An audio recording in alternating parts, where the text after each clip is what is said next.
aside from the plant getting what it needs, the reason these are so big is because they're a variety that gets big. This is the classic russet potato. Hey, it's Greg here with MaritimeGardening.com, and I'm out here digging some potatoes just with the last hour of sunlight here. There's actually some black flies out, if you can believe that. Here in like September 21st, September 20th, something like that. Anyway, the point of this video is to just show, I've done a number of videos pulling potatoes, but the potatoes I'm pulling today are of a variety where, you know, the potatoes actually get some size. And these ones actually turned out quite good in terms of, you know, the size of them. So I thought I'd just share that with you. And also, I'm just curious to see how much of a difference the ones that grew here, which would get some degree of sunlight, how much they differ from the ones closer to the fence back there, where it's kind of shady there, right? It's a more shady spot. I'm curious to see the difference in the two potatoes. There's one that got some green on it. That's probably more. Someone was asking me recently, can you use the potatoes that have turned green for seed potatoes? Yes, you can. They're totally fine.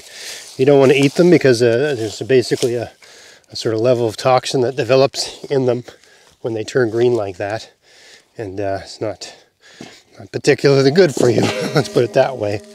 I'm not sure how toxic that is, but anyway, they don't taste good and you won't like them. And it's, you know, just to varying degrees, very bad for you to eat them. So if they turn green, don't eat them. But yeah, I mean, if you're not going to just fire them off into the compost pile, you can also use them as a seed potato, totally. So these potatoes here are either a russet Burbank or there's a rock, or a classic russet. I can't really remember which they are. And you know, if it's starting to get cold and you're noticing the temperature dropping in the morning, or more importantly, if the weatherman says there's a risk of frost, you don't want to leave your potatoes in the ground. You know, to some extent they're safe in the ground, but there's a limit to that, right? If they're close to the surface and if it gets really cold at night, you know, there's all kinds of, well, potato gets exposed to extreme cold, it just turns the thing to mush. They won't keep, they won't store, they're just no good. So yeah, you see me using this relatively primitive tool to dig the potatoes. And some people I've noticed in the past are critical of that.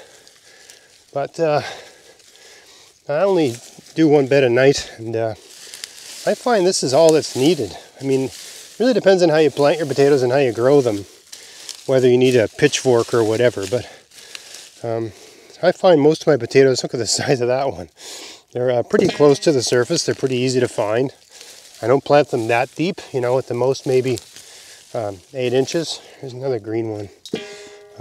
You know, maybe 6 inches is more accurate representation of the depth I tend to plant them at.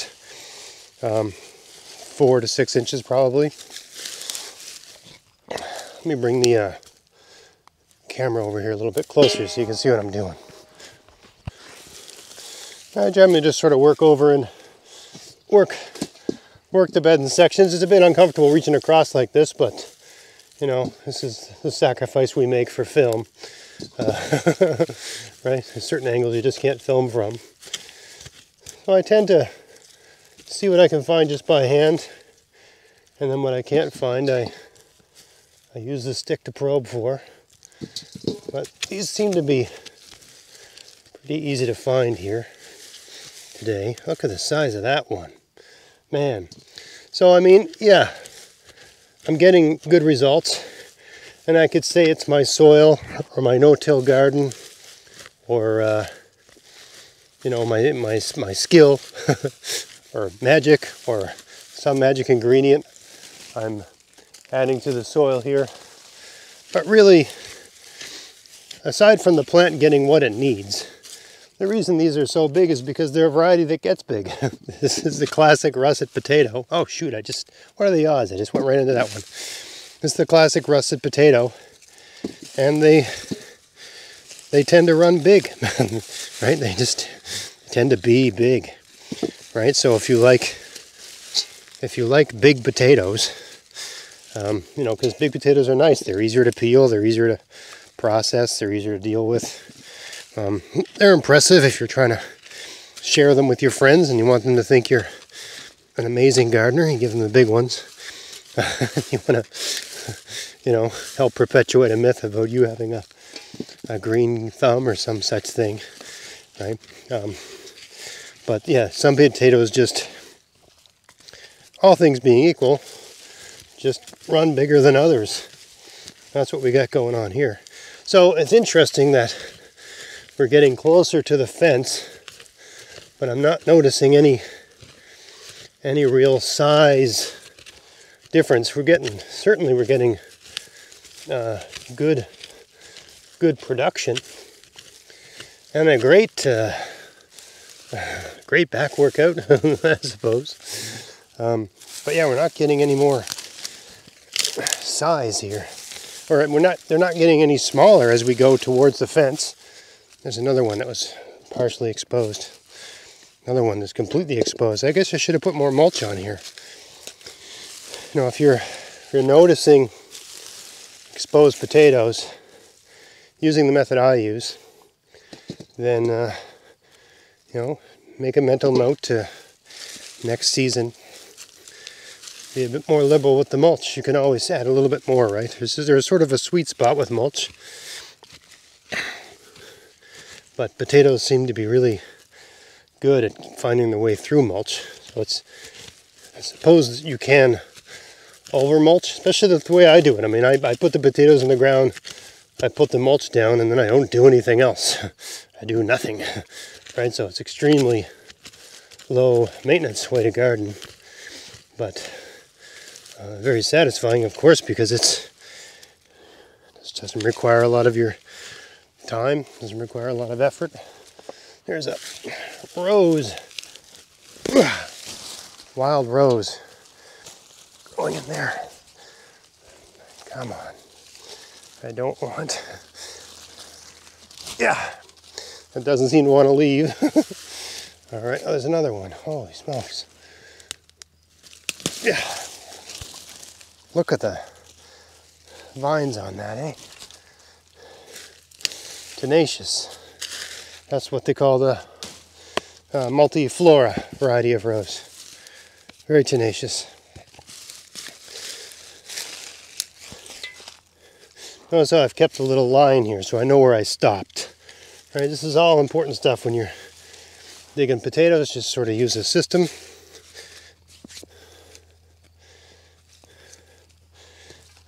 Not forgetting to swat at the black flies that are whizzing around your head. Now, why do we have black flies this time of year? What the heck's going on? There's certain parts of the arm they always seem to want to attack. Right around here I find they love this spot. I don't know why.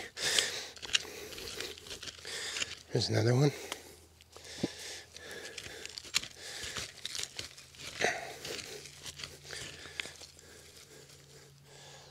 Oh, I just love digging potatoes. It can be a bit hard on the back, and it can be a bit nerve-wracking if you're in a situation like me and you've got a population of fire ants in your garden. So this bed right in the corner over here had a fire ant colony in it this year. And I did a video on it. Just do a search for fire ants, maritime gardening, but I used a combination of 50-50 borax and icing sugar, and it sorted them out pretty well. I'm actually going to just stick to this side here because it's starting to irritate my back going at it like that. Well, let me just change the camera angle maybe. Maybe that's smarter. Yeah, reaching across your garden bed is just the worst thing. The worst thing you can do for your back. You should always try to make things easy on yourself. My goodness, look at that. Look at the size of these things, eh?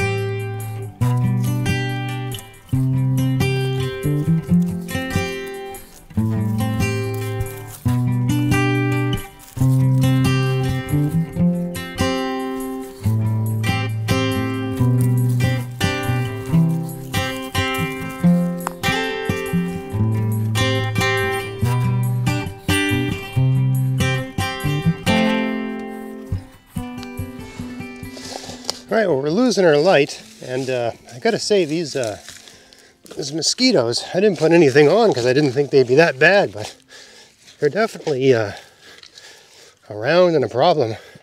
But I am noticing, as we get closer to the fence, there is a slight dip in size.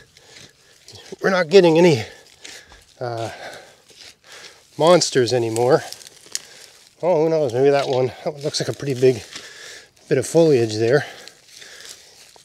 They're sort of, you know, maybe 50% getting into the shadier. See, look at these ones here, right?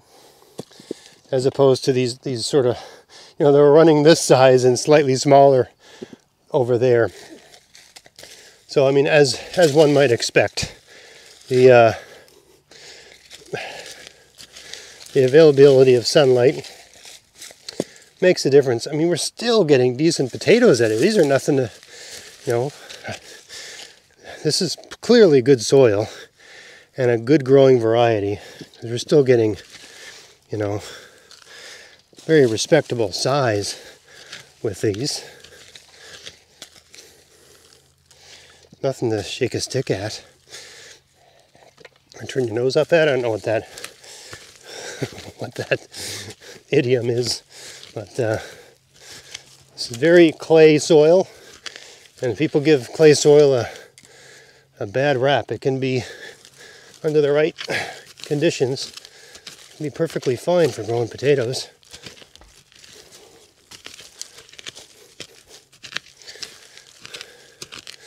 I guess watching me dig at this gives you a sense of things you have to consider when you're choosing a garden space. This is definitely, you know, an awkward space for trying to do something like digging potatoes. It's not a good, it's hard to get at this corner. But I mean, it's only, you know, 15 minutes of awkwardness a year, right? This is the only work I've done in this bed, other than the 5 to 10 minutes it took to plant the garden and put the mulch down. Right? This is the most work I've done over here all season. Haven't watered it, haven't fertilized it, haven't done nothing, right? Okay, I think I've given that a pretty good exploration. It's funny, this is proof that, I mean, I'm kind of rambling on here. Maybe this is just a rambling video. Potatoes and Ramblings, maybe I'll title it. This bed was, when I was planting the potatoes, I had a big pile of mulch on this bed.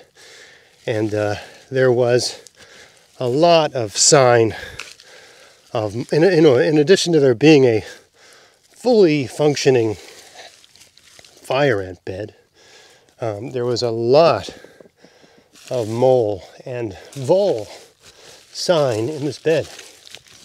They were everywhere. And I'm really not seeing any of that now. I don't know why, but I love spreading the soil out with this stick.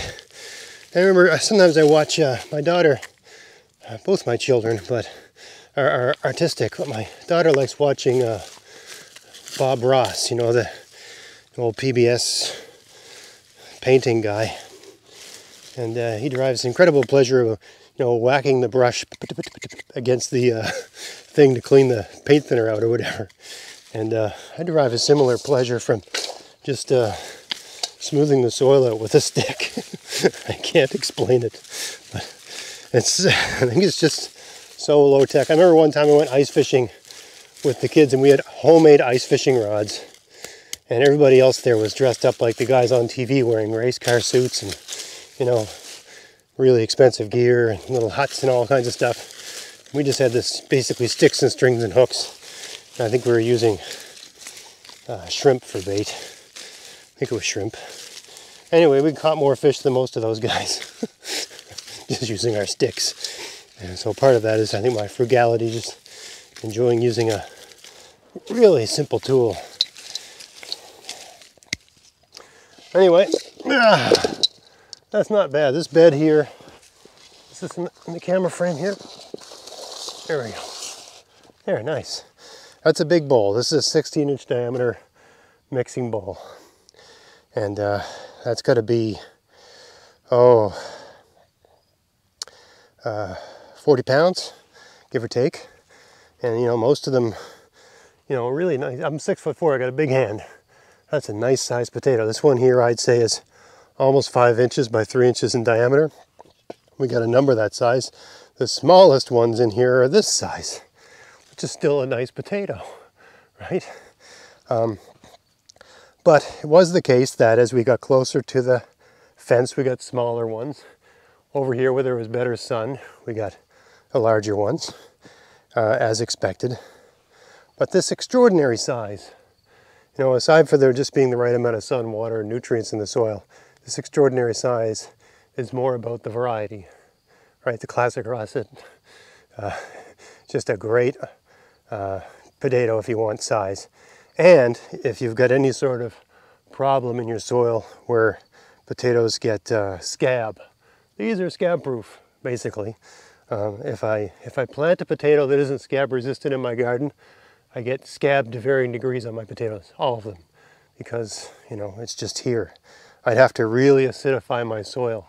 You can solve, you know, scab in your potato by just adding a lot of sulfur and acidifying your soil. But I'm always planting different things in my beds, so I don't want to acidify my soil so that it isn't a good growing medium for other things, right? So, and not a simpler solution instead of messing around with sulfur and stuff like that is to just plant varieties that are not prone to scab, like this classic russet. Same with the russet Burbank. They don't, although they don't get quite as large, but they can get big too. Anyway, I think it's just about time to go inside these. I've got mosquitoes and black flies whizzing around because it's just unseasonably warm for this time of year. Tonight anyway. I mean, I'm out here with a t-shirt and it was 4 Celsius on the outdoor thermometer this morning. So definitely a weird day. But September's always weird here in Nova Scotia, so that's par for the course. But anyway, just a bit of a rambling after work day, digging potatoes. Good haul, you know, and interesting observations about being shadier spot, sunnier spot, the effect of that, and just about if you want size, if that's important to you for whatever reason. I tend to like larger potatoes for storage anyway. I tend to eat all the small ones and I store the big ones. I don't know why I do that, but I do. Anyway, if you want size, some varieties just grow bigger, right? And these classic russets grow big and they're scab proof. You know, so it's just something to think about when you're deciding which potatoes to grow for next year. Think about variety, read up on the different varieties, and plant more than one variety in your garden, right? Because they have different flavors. They respond differently to you know, the various things that can harm them in the soil. And it's just fun to have different types of potato, especially if you plant them like me, you don't know where you put what. So when you dig them up, it is like finding treasure because you don't know if they're going to be red or purple or big or small or whatever, right? So anyway, hope you found that video interesting. If you did, please like, share, subscribe. Check out my podcast, maritimegardening.com. And until next time, get out there, get at it, have fun in your garden. Thanks for watching.